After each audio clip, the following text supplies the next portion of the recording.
Vamos a abrir nuestras Biblias a Lucas capítulo 1. Lucas capítulo 1.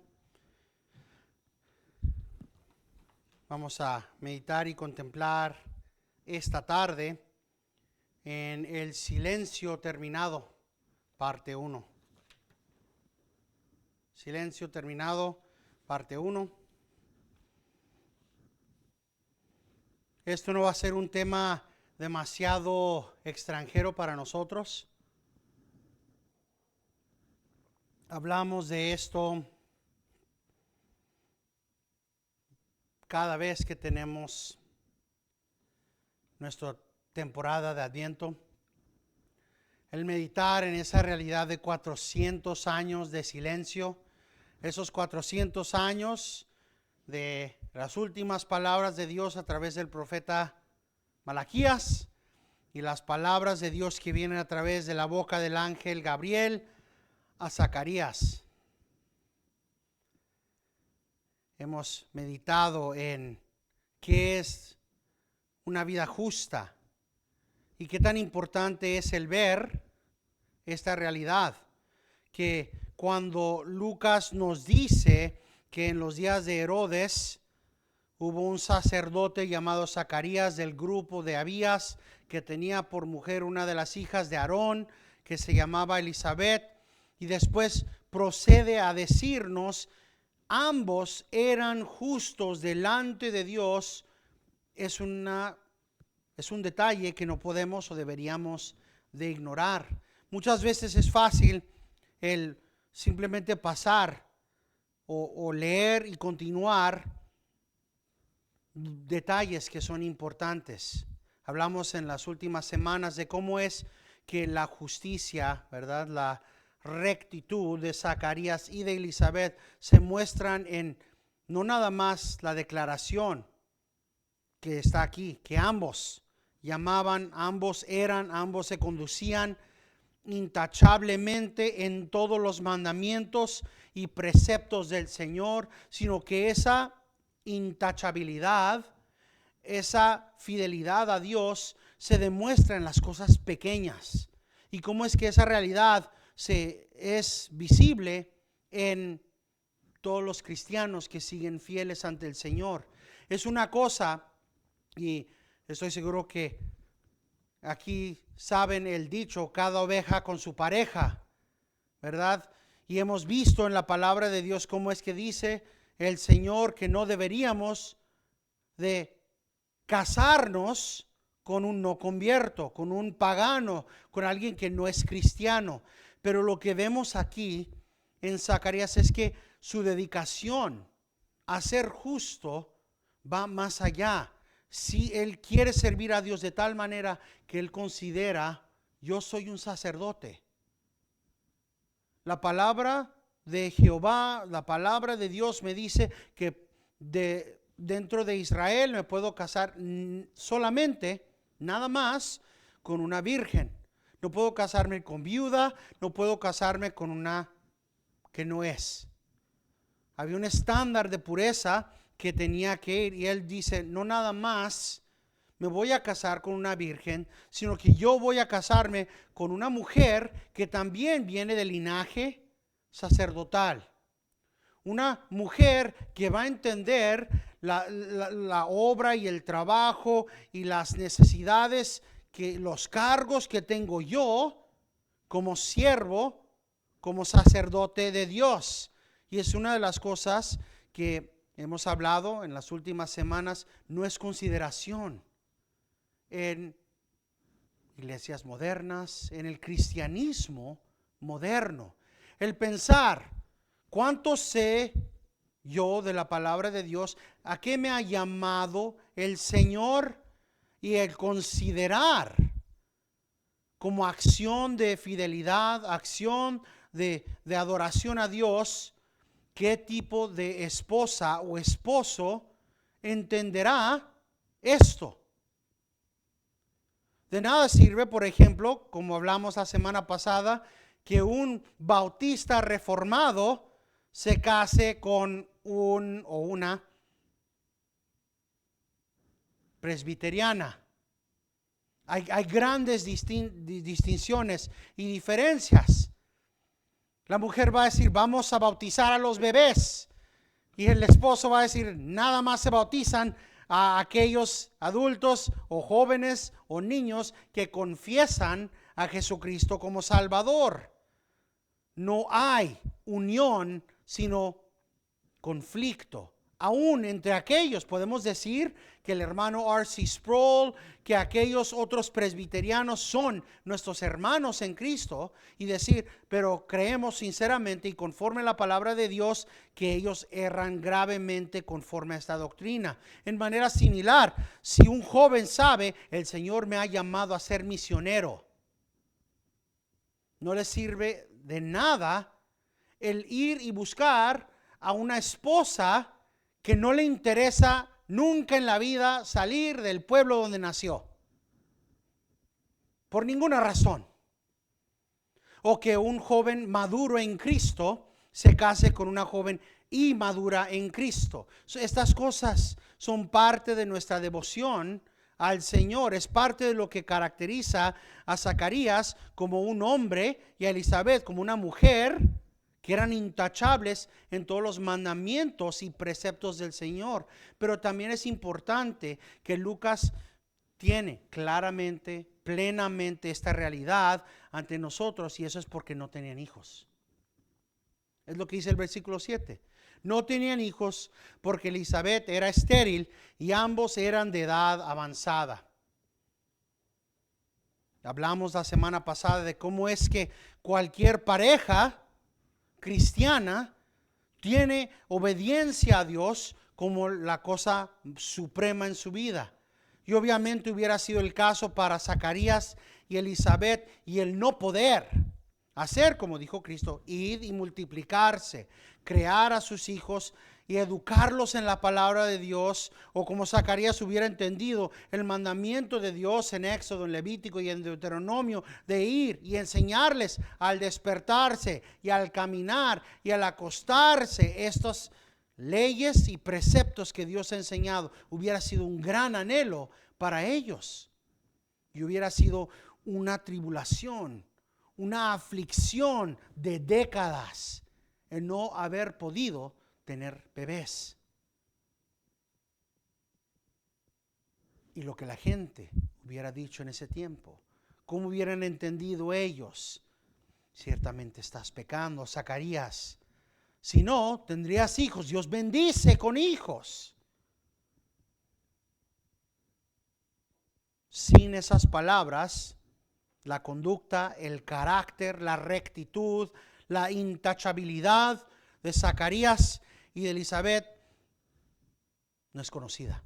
Pero con estas palabras tenemos esta información. Se ve el carácter, se ve la devoción, se ve la fidelidad que tienen, y de hecho después, al continuar, veremos que ese carácter continúa aún después, cuando el ángel Gabriel pronuncia juicio sobre Zacarías y lo hace mudo y sordo. ¿Qué es lo que vemos? Que él continúa, termina su labor sacerdotal. No se va a la casa para asegurarse de que pueda tener el bebé, porque obviamente ya tiene la señal de que no puede hablar, sino que él se queda sordo y mudo a terminar lo que Dios dice que él tiene que hacer. Imagínense eso sin oír, sin hablar. Pero antes de esos eventos vemos esto, y es importante que hablemos y hablemos y hablemos tanto de esta justicia, de esta rectitud, porque Zacarías le dan el café bien cargado por dudar. Y tenemos que entender que en el panorama que nos presenta Lucas, no estamos hablando de gente ignorante, no estamos hablando de aquellos que no saben la palabra de Dios, sino que estamos hablando de aquellos que son justos. Zacarías es justo, Elizabeth es justa. ¿Saben quién más es justo? José y María son justos. Todos estos son hombres y mujeres que están en pos de la santidad, en pos de lo que dice la palabra de Dios en fidelidad. Leamos juntos Lucas capítulo 1.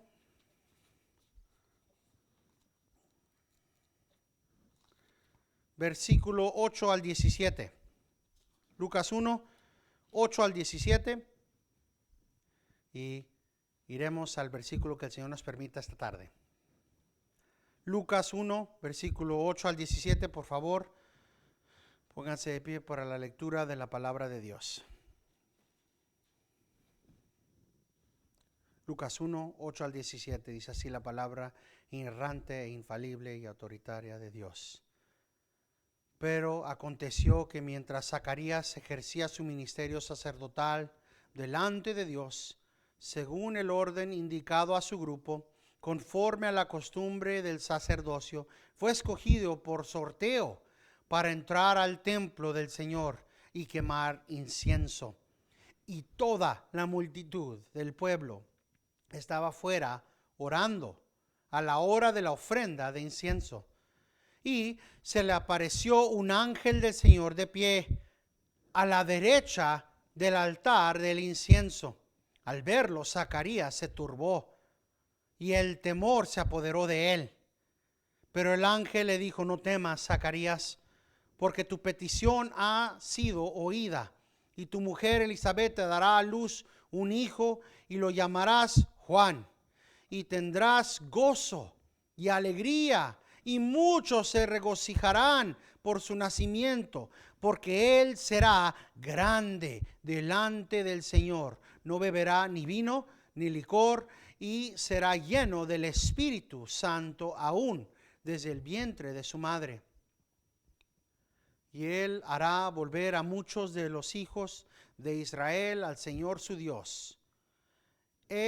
Irá delante de él en el espíritu y poder de Elías, para hacer volver los corazones de los padres a los hijos, y a los desobedientes a la actitud de los justos, a fin de preparar para el Señor un pueblo bien dispuesto. Oremos. Padre celestial, estamos aquí una tarde más con Biblia abierta, listos para aprender las grandezas y hermosuras y joyas de tu palabra, Señor. Te pedimos que como ovejas tuyas podamos escuchar tu voz, oírla y aplicarla, Señor, en nuestras vidas. Ayúdanos, Señor, a caminar en fidelidad a la realidad que es presentada a nosotros. Señor, también permíteme a mí el poder predicar tu palabra claramente, Señor. Esto te lo pedimos en el nombre de Cristo, nuestro Redentor. Amén. Empieza o continúa Lucas diciéndonos que aconteció que mientras Zacarías ejercía su ministerio sacerdotal delante de Dios, según la orden indicado a su grupo, conforme a la costumbre del sacerdocio, fue escogido por sorteo para entrar al templo del Señor y quemar incienso. Piensen, hay todo un mundo de cosas que están sucediendo que solamente pasan una vez a la vida. Pero también, como me gusta hacer el énfasis, quiero tomar el momento para notar qué significa Zacarías. Que el Señor en su soberanía escogería a este hombre, porque el sorteo es el echar suertes, y Dios es el que decide quién va a hacer esto. ¿Quién de todas las tribus va a hacer esto? ¿Quién de todos los grupos sacerdotales va a hacer o va a quemar incienso esta vez? Y el Señor es el que escoge. Y escoge a Zacarías, y su nombre significa el Señor se acuerda. El Señor se acuerda. Así que tenemos a un hombre que su nombre significa el Señor se acuerda, siendo el primero al cual el Señor va a hablar a través de un ángel, quebrando el silencio, y el mensaje en corto es: me acuerdo de mi promesa, y así es como va a empezar a cumplirse todo lo que he prometido perteniente al Mesías. No es algo coincidente, que sea coincidencia, sino una realidad increíble. Y ponemos junto a eso la verdad que este es un hombre justo, intachable, que camina ante el Señor. Y que este hombre va a ser el testigo, la primer persona, ¿verdad? Y hay un poco de humor ahí porque sabemos que el silencio de 400 años está roto y se va a quebrar en la conversación entre un ángel y Zacarías, pero la única evidencia de eso va a ser el silencio de Zacarías, la señal de lo que está pasando. Tienen que tener en mente que hay en este tiempo miles, 10,000 de sacerdotes. La mayoría en diferentes pueblitos pequeños y algunos en otras partes en la dispersión. Habían tantos miles de sacerdotes que no se podía decidir quién va a servir en el templo o a quién le va a tocar por estas semanas, así que lo hacían por sorteo.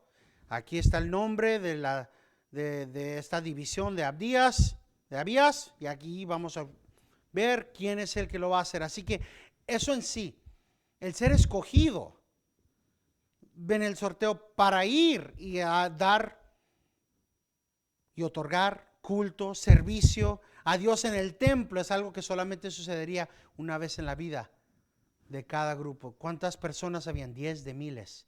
Y que le toque a un grupo el poder ir, y a ustedes le toca esta semana, este mes, el poder venir y ofrecer, el poder venir y limpiar los instrumentos. Esto nada más una vez a la vida. Era el pináculo, era el monte de lo que podría suceder. Y luego, aparte de eso, solamente una vez en la vida le toca de entre ellos, porque de entre estos que van a trabajar, solamente uno va a quemar el incienso. Está un grupo que va a poder ir, entrar y preparar todo. Así que esos 4 o 5 que van a poder entrar y vamos a preparar el incienso, vamos a poner el incienso, vamos a asegurarnos de que todo esté limpio y todo esté consagrado ante el Señor, y luego todos los demás se van, y entre todos esos hasta que solamente hay uno solo que le va a tocar quemar incienso ante el Señor. Solamente uno va a poder estar a la antesala del lugar santísimo. Y es escogido por sorteo. ¿Por qué por sorteo? Porque no podían decidir y querían decir: Señor, tú escoge quién va a estar aquí. Y está aquí grabado permanentemente para nuestro beneficio, porque como dice Lucas en el versículo 4, todo esto está escrito para que sepas la verdad precisa acerca de las cosas que te han sido enseñadas. Hemos sido enseñados, la palabra de Dios nos demuestra, hemos escuchado en predicaciones que el Señor es soberano sobre absolutamente todo. Y aquí tenemos una demuestra de esa soberanía.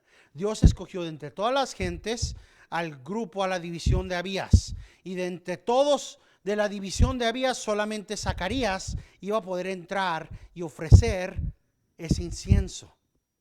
Dice el doctor Sproul, dice, Israel tenía a 18,000 sacerdotes divididos entre los diferentes grupos. 14 de esos 18,000 tenían el privilegio de ofrecer incienso en el altar en el transcurso de un año. Y de entre ellos solamente uno tenía la oportunidad de ofrecer la oración de intercesión para la gente de Dios como ofrenda de incienso, para preparar y representar a la gente de Dios en oración como un aroma agradable ante Dios. Eso significa que la mayoría de los sacerdotes nunca en toda su vida tendrían la oportunidad de participar en este trabajo sacerdotal, en el lugar santo, en el templo. ¿Cómo es entonces que veían cuál sacerdote iba a tener cuál trabajo? No era elegido entre los sacerdotes, no. Solamente se podía escoger a un sacerdote a través del sorteo. Y cuando Zacarías fue dado la palabra que a él le iba a tocar, ha de haber sido gran noticia el poder recibir tan grande bendición. Y sería el punto alto de su trabajo como sacerdote. Ahora, entendiendo todo esto, ¿verdad? Viendo, ok, Dios es el que escoge. ¿Va a escoger Dios a un hombre injusto? No, ¿verdad? Si no hubiéramos tenido la palabra clara que él y su esposa caminaban intachablemente, la realidad de que Dios lo escogió por sorteo debería de haber sido suficiente para que nosotros entendiéramos, este es un hombre justo. Pero no podríamos reconciliar cómo es que puede ser justo y escogido para esto, pero no tener hijos al mismo tiempo. Pero para beneficio, o como dice Lucas, para que tengamos certeza de todo lo que nos es enseñado, aquí está todo claramente, plenamente. Este es un hombre justo, y de entre 18,000, él es el único que va a tener la oportunidad este año para ofrecer esta oración. Todos estos detalles pequeñitos que son tan importantes para entender estos eventos que celebramos cada año en la Navidad, revelan cómo es que Dios está obrando, la providencia de Dios, cómo es que iluminan el tipo de carácter de Zacarías. Y una vez más, hablo tanto del carácter. ¿Y por qué es importante? Porque hemos hablado una y otra vez de la oración. ¿Cuál era la oración que ofreció Zacarías? Y hemos hablado que no era una oración para sí mismo. No entró Zacarías, el hombre intachable, el hombre obediente a los detalles más pequeños de Dios, teniendo esta suprema oportunidad de glorificar a Dios y entrar, y en lugar de hacer su trabajo, que es ofrecer la oración de intercesión para la nación, entraba, y el trabajo de Zacarías es: vas a orar, Zacarías, diciendo: oh Yahweh, oh Jehová, oh Señor, salva a tu gente, redímenos, venga el Mesías. O va, como dicen muchos, a Zacarías a decir: ya sabes, esa es mi perfecta oportunidad para ir y en medio del incienso decir: Señor, ¿por qué no tengo hijo? Dame hijo. Claro que no. No es consistente con un hombre santo, con un hombre justo, que él ponga sus propias cosas antes de lo que Dios ordena. Así que cuando vemos que la multitud estaba ahí y el ángel le dice: no temas, no temas, Zacarías, porque tu petición ha sido oída. No era la petición por su hijo, era la petición para la redención de Israel. El que diga: y tu mujer Elizabeth te dará a luz un hijo y lo llamarás Juan, simplemente es una obra maravillosa de ver cómo es que el Señor va a empezar la redención que va a venir a Israel. Pero antes de llegar a entender qué es esta petición, tenemos que llegar a conocer íntimamente, personalmente, bíblicamente, el carácter de este hombre justo. Este mismo hombre que ha hecho todo intachablemente, aún en medio del constantemente sentir el peso de no tener un hijo o una hija para crear y educar en la palabra de Dios. Este mismo hombre que ha escuchado de la gente de su alrededor que es un pecador y que ha de estar errando en alguna manera ante Dios, aun cuando camina fielmente ante Él. No coincide. No cabe dentro de la razón el pensar que él escogería orar por sí mismo en lugar de hacer su trabajo como le es ordenado. Si camina intachablemente conforme a la ley y los estatutos de Dios, los preceptos de Dios, si la ley de Dios dice, sacerdote, orarás por la gente y por la redención de la gente, estás aquí para interceder por la gente, Él no va a venir y traer sus propias necesidades, sino las necesidades de la gente. Este no es el tipo de hombre que tomaría ventaja de esta situación. Igual como dije, a un sordo y mudo, Él decide continuar y terminar. Vemos qué tan intachable es. Piénsenlo. ¿Qué tan duro es comunicarse? Imagínense estando en el trabajo sin poder oír y sin poder hablar. ¿Cómo le van a decir a alguien, oiga, faltan las racas de acá? Ni se pueden oír a sí mismos. No hay comunicación. Zacarías, te toca lavar los platos. No puedo oír. Pero ahí está, sin oír y sin hablar.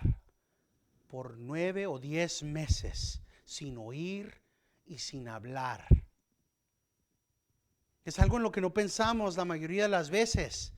Este no es un hombre que haría algo así. Así que cuando vemos y toda la multitud, porque vamos a regresar, ya nos apresuramos y fuimos al versículo 13, pero ¿qué de la multitud? Toda la multitud del pueblo estaba afuera orando a la hora de la ofrenda de incienso. ¿Qué es lo que pasa? ¿Cómo sucedería todo esto? Zacarías entraría con otros sacerdotes al lugar santo, todo se prepararía, quemarían, empezarían a preparar el incienso y luego los otros sacerdotes se irían para dejar a Zacarías solo, y luego en medio de eso esperarían la señal, el humo. Y en medio de eso hay un momento donde todos los que están afuera se unen en esa oración de intercesión. Por eso está toda esta gente. Y todos se caen sobre su rostro cuando viene la señal y dicen, Señor, oye la petición, redime a Israel. Así que vemos en capas, en etapas, hombres y mujeres justos. Ahora, no nos dice Lucas si era la ofrenda de incienso de la mañana o la ofrenda de incienso de la noche, porque quemaban inciensos, y eso es uno de los detalles. ¿Cómo de que quemaban incienso en la mañana y en la noche? Pues ¿saben qué? Uno de esos detallitos en las partes donde nos dormimos, en Éxodo, en Deuteronomio, cuando Dios dice, y quemarás incienso ante mí cada mañana y cada noche, y los lumbreros estarán prendidos perpetuamente. ¿Qué estamos haciendo la mayoría de las veces? ¿Cuándo va a terminar esta parte? Todas estas, no entiendo nada, pero son importantes. Los detallitos pequeños. Llegamos acá y de repente esa división de Abías, que nada más está aquí en medio de números, ahora de repente importa, porque de esta división viene Zacarías, el que haga el ofrecer incienso y oración ante Dios perpetuamente cada mañana y cada noche, como Dios ordenó a través de Moisés a Aarón en Éxodo. Aquí viene. No sabemos si era de mañana o de noche, pero la mayoría de la gente hubiera estado disponible para estar ahí en la noche, para orar. Estos eran justos, no era toda la gente, no eran todos los que estaban en Jerusalén viniendo a orar, sino una multitud de aquellos que fielmente continuaron. Ahora piensen lo que es requerido para hacer eso.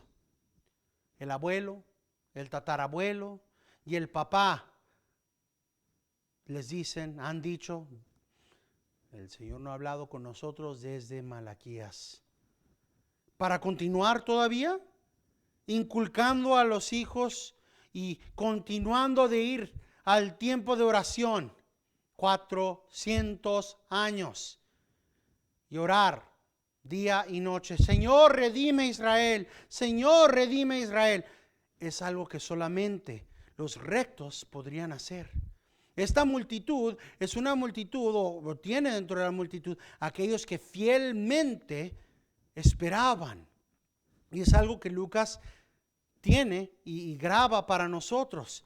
Es algo que vemos a Simón, a varias personas que hemos estado esperando, hemos estado esperando, hemos estado esperando. Hay fieles que están esperando, y entre esa multitud habían aquellos que son fieles. Dice el doctor Sproul, dice, las oraciones fueron ofrecidas por la nación en estas ocasiones, en la mañana y en la noche. Y la mayoría de la multitud tenían la oportunidad de venir en la noche para ofrecer oración y petición para la nación. Se unían en el templo para orar y esperaban para ver cuando el humo del incienso salía del templo, porque cuando salía ese humo era la señal para la gente para caer sobre sus rostros y darle gracias a Dios, porque la oración de intercesión fue ofrecida de su parte. Tenían por costumbre el ver, y cuando vieran el humo, a corto rato saldría el sacerdote del templo y celebraban, se regocijaban juntos. Aquí están. Y es por eso que vamos pensando y viendo, pues entonces hace sentido que se estaban preguntando qué está pasando, por qué está tomando tanto tiempo. Aquí estamos, ya nos caímos sobre nuestra cara. Sal para que podamos celebrar que has ofrecido la oración de intercesión por nosotros.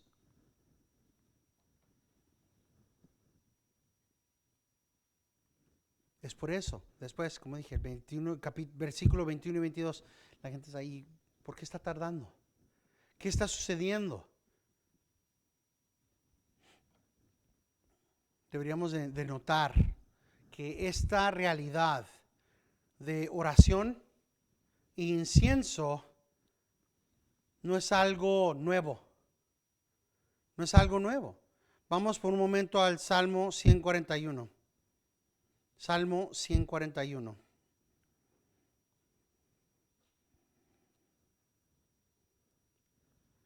Esa conexión entre el quemar incienso y la oración es algo que va hasta Éxodo. Dios lo estableció, pero honestamente es algo que es ignorado en la modernidad. Que la realidad que nuestras oraciones deben ser una acción de adoración ante Dios. Pero ¿qué es lo que dice el salmista? Salmo 141, versículos 1 y 2. Oh Señor, a ti clamo, apresúrate a venir a mí, escucha mi voz cuando te invoco. Sea puesta mi oración delante de ti como incienso, el alzar de mis manos como la ofrenda de la tarde. Es la misma postura que debe de tener cada cristiano cuando pensamos en la oración. ¿Qué es nuestra oración más que una acción de adoración a Dios? Es adoración. Es por eso que si es adoración, hay reglas, hay instrucciones de cómo deberíamos de orar. Hay una manera buena de orar y una manera la cual nuestro Señor mismo dice en Mateo capítulo 5 y 6 que es una manera hipócrita de orar. Cuando vemos el Padre Nuestro y vemos que en lugar de enfocarse en la voluntad de Dios, en la gloria de Dios, se enfoca yo, es hipocresía, no es una adoración. ¿A quién venimos a adorar? A Dios. ¿A quién damos la gloria? A Dios. Esa es la misma mentalidad que ofrecemos ante Dios, y no podemos ignorar la conexión entre el incienso y la oración, porque Dios mató a los hijos de Aarón a Nadab y Abiú cuando ofrecieron incienso no autorizado. Si vemos esa misma conexión, hay oración no autorizada. Esta misma conexión la vemos en el Apocalipsis 5:8. Apocalipsis capítulo 5, versículo 8. Esta es la más famosa, es la que la mayoría de la gente conoce. Apocalipsis 5:8 y luego Apocalipsis 8:3 y 4. Primero Apocalipsis 5:8.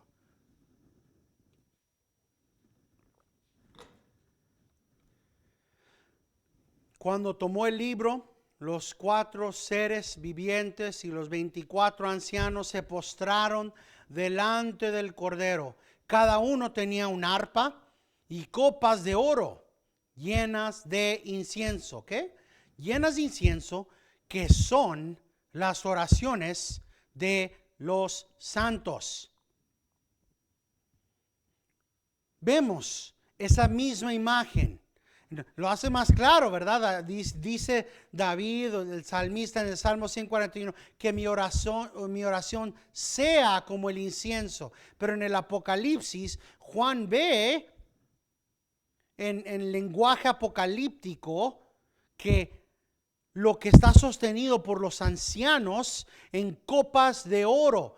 En otras palabras, es algo valioso, es algo importante, es un tesoro que está en esta copa de oro. Incienso. ¿Y qué representa o qué es el incienso? Las oraciones de los santos. Continuamos en el Apocalipsis 8. Apocalipsis 8, versículos 3 y 4.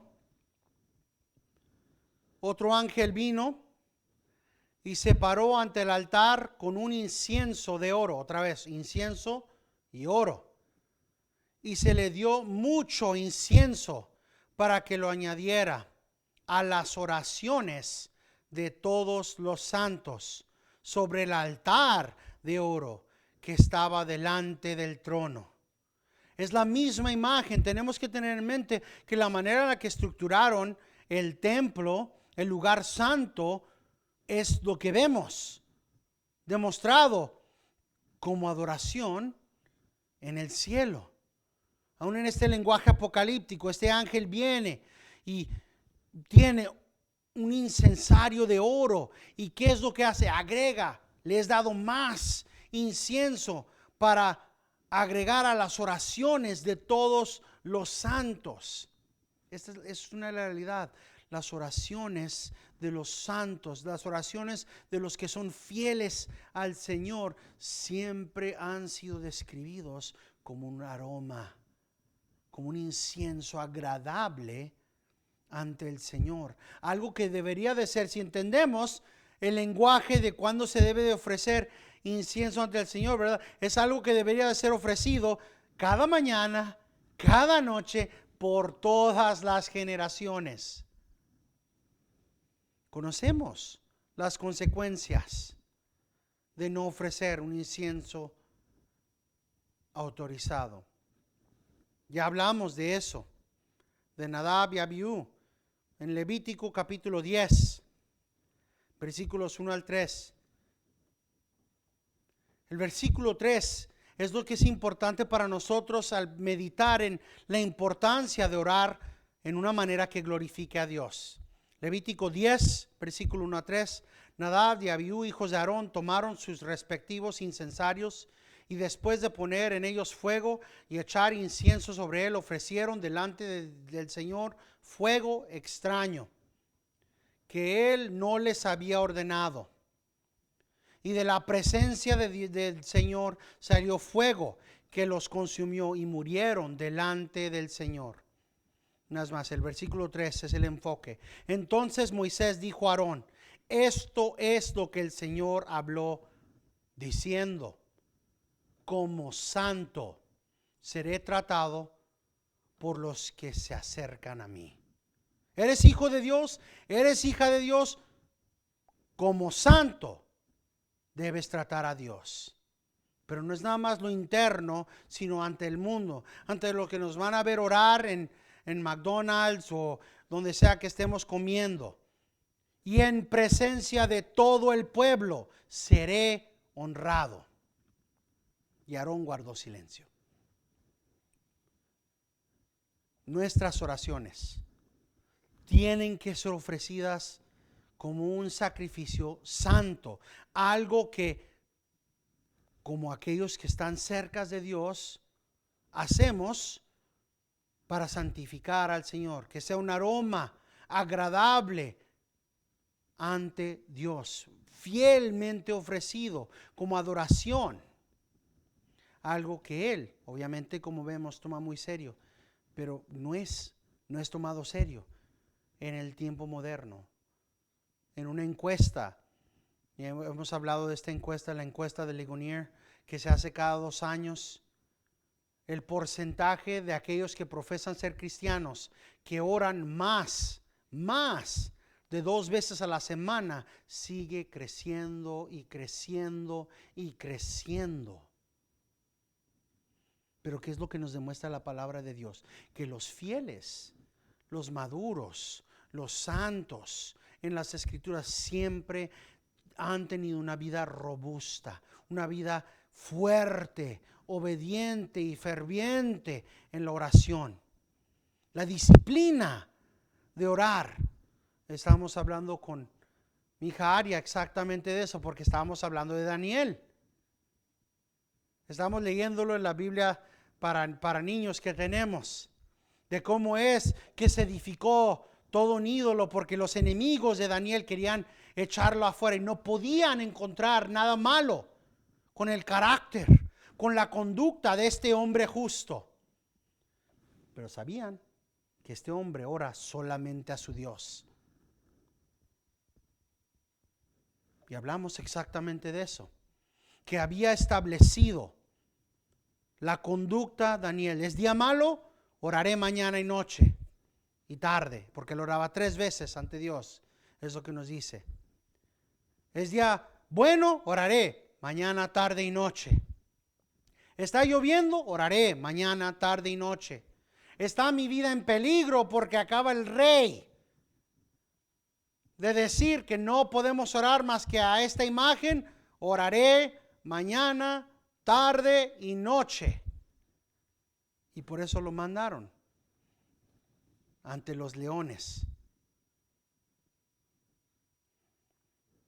Pero todo se empieza al establecer esta realidad, el ser ferviente y obediente, reconociendo que estamos ofreciendo, aun cuando no recibamos respuesta inmediata a nuestras oraciones. La gente de Dios había estado orando por 400 años. Redímenos, redímenos, redímenos. ¿Cuántos años han estado orando nuestros hermanos en China?